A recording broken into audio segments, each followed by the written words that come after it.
I froze in the doorway.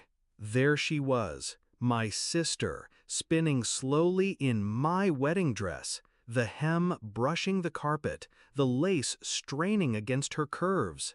Grandma's diamond earrings, family heirlooms promised to me since childhood, glittered from her ears like stolen light.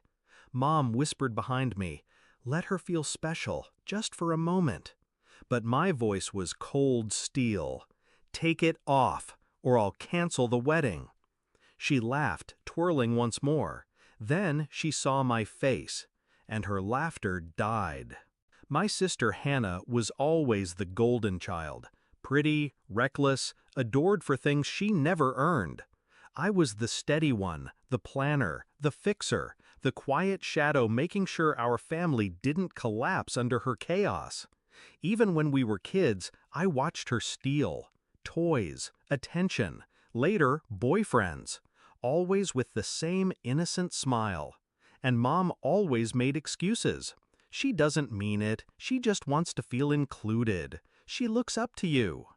I told myself it didn't matter, that one day I'd have something she couldn't touch. I thought that would be my wedding. It began small. A pause when I mentioned venues. A comment from her about how white makes me look incredible. Then the texts. I saw her phone light up one night at dinner, my fiancé's name on her screen. I didn't react, not then. I let her believe her little performance was invisible. But the late-night messages grew longer. His laughter at things I hadn't said. Her perfume lingering on his jacket. The final proof came when I borrowed her car and found a receipt shoved under the seat. A hotel, 2 glasses of wine, 1 bed. My heart didn't break. It calcified. I didn't scream. I didn't cry. I didn't beg. I planned. If betrayal was her game, then exposure would be mine. I gathered proof carefully. Emails, screenshots, security footage from the hotel lobby. Enough to destroy them both without ever raising my voice. And then I designed the perfect stage. My wedding. The one day she thought would crown her as queen of attention.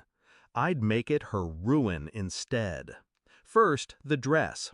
I invited her to my fitting, pretended I wanted her opinion.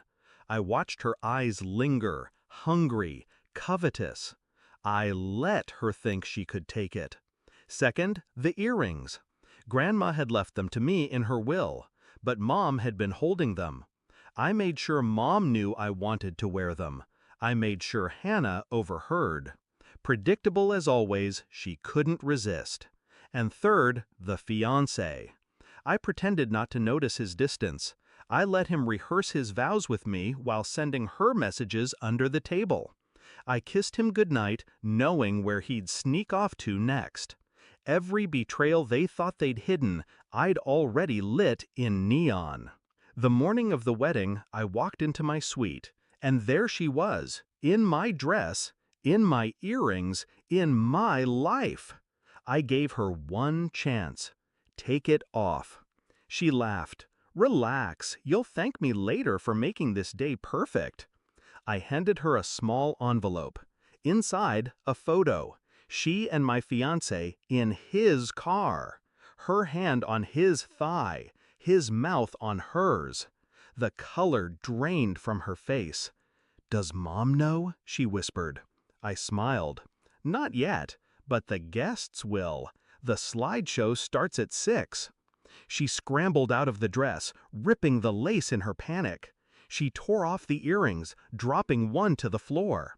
Her perfect hair came undone as she clawed at the zipper.